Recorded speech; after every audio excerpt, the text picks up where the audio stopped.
suite au post que j'ai mis sur la page Mandalayam, où j'expliquais en fait que je me lançais pour la première fois dans la technique du pouring. Vous avez été nombreux à me dire j'ai envie de m'y mettre mais j'ai peur, j'ai envie de m'y mettre mais c'est trop cher, ou j'ai envie de m'y mettre, j'aimerais bien mais c'est vachement de gaspillage de peinture. Et aussi, il y a eu beaucoup de j'ai hâte de voir le résultat.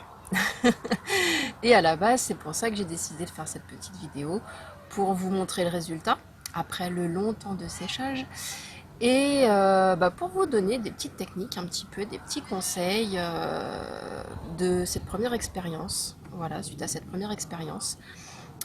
Justement, sur les 3 choses qui sont ressorties: le prix, la peur de rater et le gaspillage, qui finalement, quand on récupère un petit peu la peinture pour faire d'autres choses ou un autre pouring, il n'y a pas de gaspillage en fait, il n'y a pas trop de gaspillage. Franchement, ça va. Il faut juste prévoir des petites choses. Donc, je vous présente les 3 résultats. Donc, le premier, ça a donné ça. Le deuxième donne ça. Voilà. Donc là, au niveau des couleurs, ça ressort pas du tout correctement. C'est pas du tout fidèle. Enfin, pas du tout. C'est pas forcément très fidèle aux couleurs de base.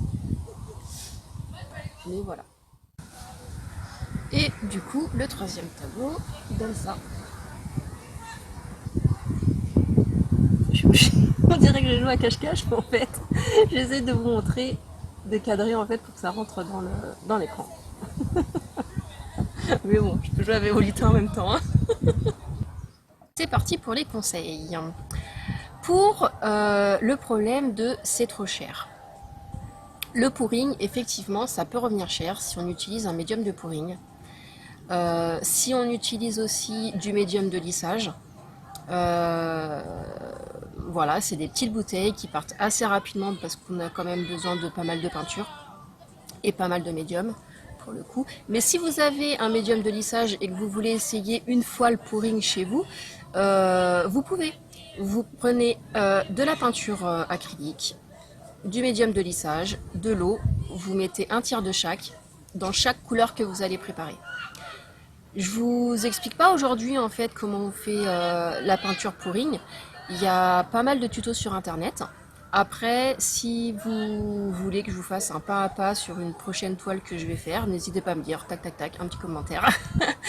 et c'est possible, je vous prépare ça une prochaine fois. Voilà.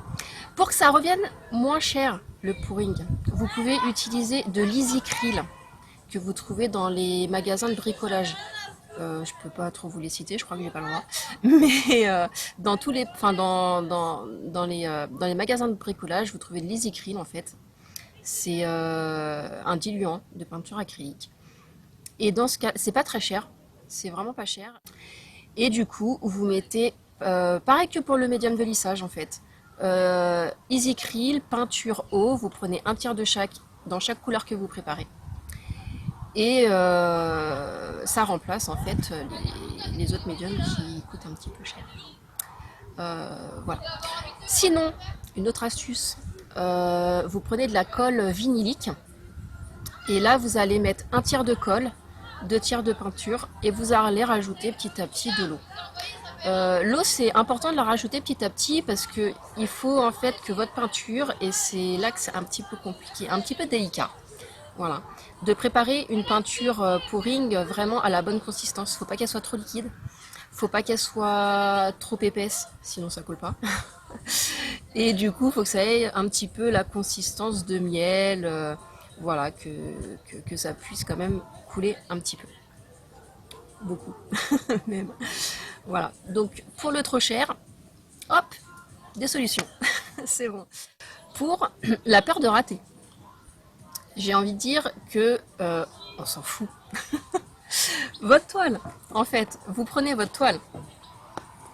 Si vous ratez, vous pouvez l'utiliser quand même. Il n'y a pas mort d'homme en fait. Il n'y a même pas mort de toile quelque part en fait si on veut. Vous laissez sécher et avec de la peinture acrylique une prochaine fois, vous vous resservez de la toile. vous remettez une couche, un fond d'acrylique, foncé à la limite, pour bien cacher, et puis vous faites des motifs, par exemple, blancs par-dessus, ça vous fait une autre toile.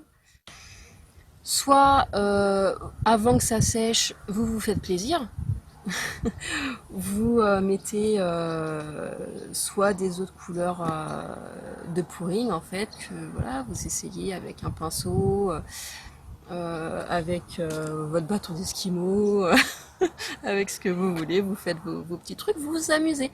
Vous vous amusez à expérimenter un petit peu ce que ça peut donner. Peut-être que vous pouvez rattraper le coup comme ça. Autre astuce un peu radicale, conseil en image. J'efface tout.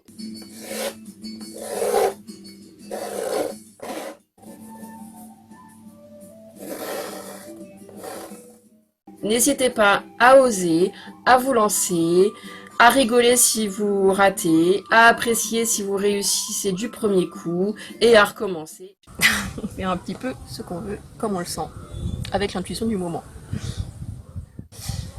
En ce qui concerne le gaspillage, les deux premiers conseils anti-gaspillage que je peux donner, c'est déjà d'avoir une bonne nappe cirée. Voilà, et de l'avoir propre. Ça va permettre en fait de pouvoir récupérer la peinture à la fin. Donc soit avec un outil comme ça. Moi j'avais ça. Voilà, un petit bâtonnet d'esquimau, j'ai raclé avec ça. C'est pas très pratique. Mais bon, c'est ce que j'ai. Voilà, j'avais sous la main. Puisque je me servais de ça pour touiller mes couleurs en fait. Donc j'avais ça. Et le deuxième conseil que je peux donner, c'est de préparer en fait des pots, des bocaux, en plastique, en verre. Le verre c'est mieux quand même pour l'écologie. Mais si vous avez du plastique, c'est pas mal aussi. Au lieu de le jeter, vous le récupérez, vous vous en servez pour ça. C'est pas mal. Voilà, ça va permettre en fait de récupérer la peinture que vous avez. Il y en a pas mal quand même. Avec la peinture que vous récupérez, vous pouvez aussi la retransformer pour refaire une peinture, refaire une base en fait. Donc le blanc ça marche bien. Voilà, vous avez, il vous reste du violet par exemple comme j'avais. Vous pouvez l'éclaircir un petit peu. Vous mettez du blanc, ça vous fait un petit peu plus de peinture, mais c'est pas grave. Puisque vous préparez vos petits pots, vous avez plein de petits pots, vous récupérez un pot et vous mettez. Et ça peut vous pouvez vous en servir un petit peu pour la toile que vous allez faire, ou bien plus tard pour une autre toile. Mais du coup, vous avez une autre base de peinture en fait. Ça vous permet de ne pas la jeter et de transformer la couleur. Je me suis amusée avec la peinture qui me restait et avec le doigt en fait à en mettre là où c'était blanc. Voilà, des petites touches. Ça m'a permis en fait de vraiment garder le bord au ton du tableau. Autre astuce, avec ça, moi j'ai fait avec ça, c'est vrai que c'est pas forcément très pratique mais ça marche. Vous pouvez récupérer de la peinture justement et faire les versos. Quand on fait le pouring, en fait, en général, on en a plein les mains, ou plein les gants, ça dépend. Mais en tout cas, bah, il y en a plein, les tableaux. Voilà, il y a pas mal de taches de doigts, de peinture un peu partout. Et du coup, j'ai profité d'avoir de la peinture, moi, pour essayer d'unifier un petit peu le tableau. Je conseille quand même de le faire après le séchage.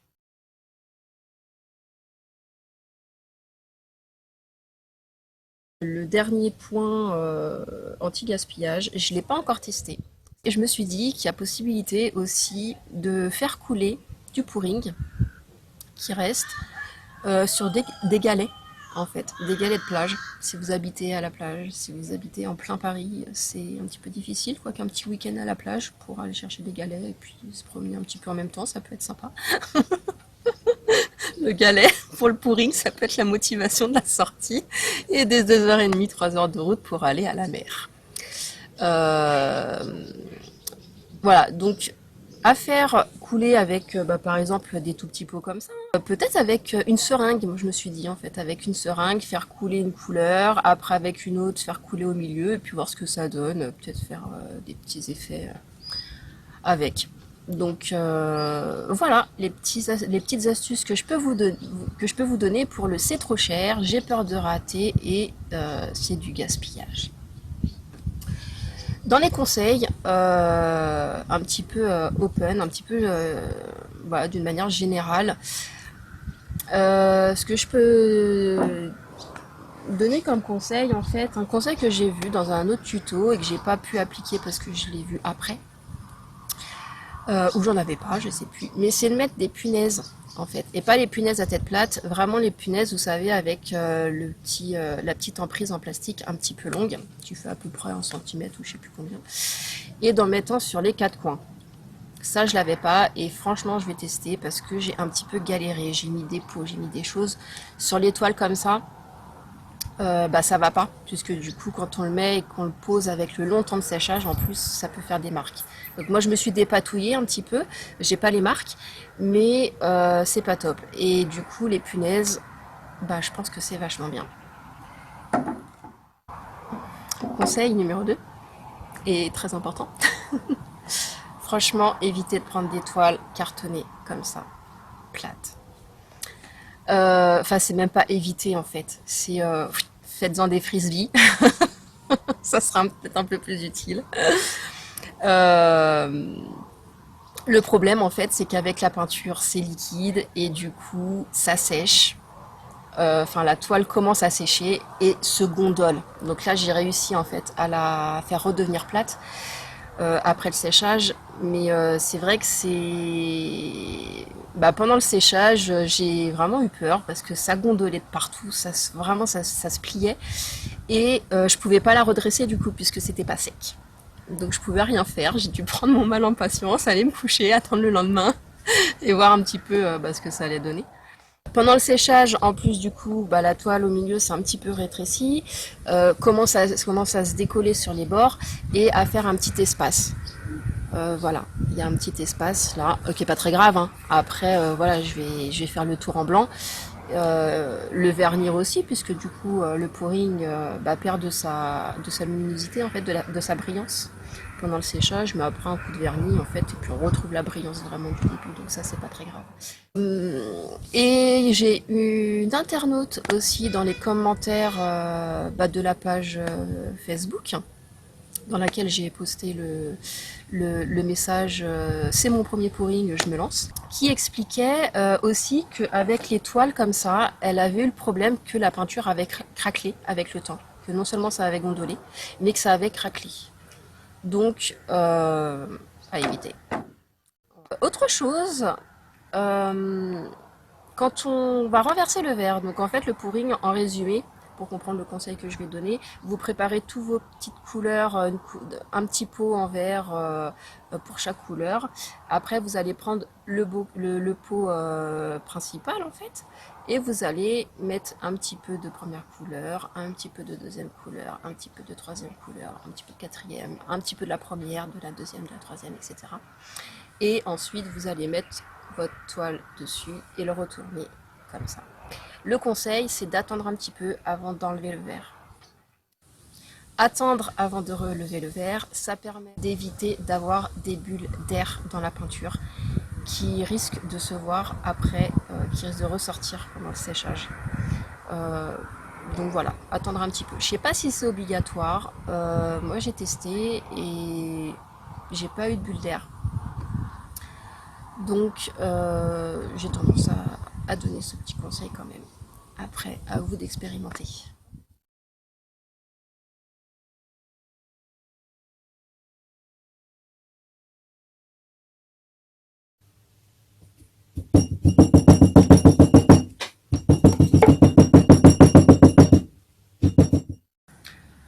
Autre conseil, toujours en image, j'assume complètement la grosse erreur que j'ai faite.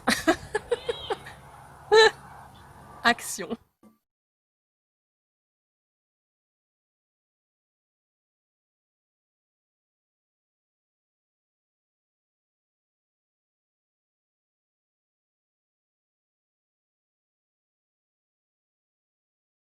La peinture qui était à l'intérieur du verre s'est mélangée et quand j'ai retourné, bah, il n'y avait plus du tout les effets en fait. Il y avait juste un seul bleu et pas du tout d'effet. Donc bah, c'est un peu dommage, c'est pas du tout les faire chercher avec le pouring. Donc voilà, ne pas tourner.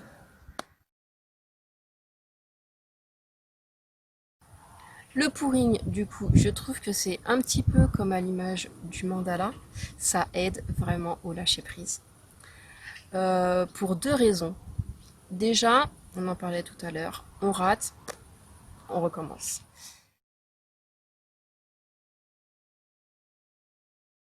Et aussi à partir du moment où on renverse le verre, on soulève le verre renversé, on n'est plus du tout maître de notre destin.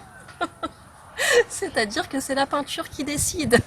Elle décide où elle va. Même si on essaye de lui faire prendre un petit chemin en penchant la toile d'un côté et tout, au final, ça c'est 5% de la maîtrise du truc. Le reste, en fait, on maîtrise rien du tout. La peinture, elle va où elle veut. La peinture qui veut ressortir, elle ressort. Moi, le rose, en fait, à la base, que j'aimais bien avec le violet, le rose, finalement, il se voyait presque pas. Du coup, c'est vrai que ça aide vraiment, en fait, au lâcher prise, à faire nos petites bidouilles de peinture, hein, avec le médium, soit de lissage, l'isicryl ou la colle vinylique ou ce qu'on veut, l'eau et tout. On fait notre petite chimiste. Mais voilà, on s'amuse à faire ça, on s'amuse à mettre un petit peu les couleurs, mais on ne sait pas du tout, mais pas du tout, ce que ça va donner comme résultat. Et ça, je le trouve, enfin j'ai trouvé, franchement, voilà, c'est un petit peu la morale, la morale de l'histoire, la morale de l'expérience, de cette première expérience, c'est que ça aide, en fait, à travailler le lâcher prise. On met la peinture, on attend, ça sèche. Alors des fois ça sèche, on regarde, hein, parce que bon c'est voilà, ça sèche quand même, c'est sec le lendemain. Donc entre temps, bah on jette des petits coups d'œil et on voit la peinture qui a changé. On se dit oh, ça j'aime bien, mais il faut que ça reste comme ça. Et ben non, des fois ça reste pas comme ça. Et souvent ça reste pas comme ça en fait. Ça continue de sécher, ça continue de travailler. Quand on le renverse, c'est pareil. On commence à pencher, on se dit ah ouais j'aime bien, mais le temps de renverser, enfin de mettre de la peinture sur toute la toile, et ben du coup on a perdu le petit motif qu'on aimait bien. Donc voilà, ça, ouais, ça, je trouve que ça aide vraiment à,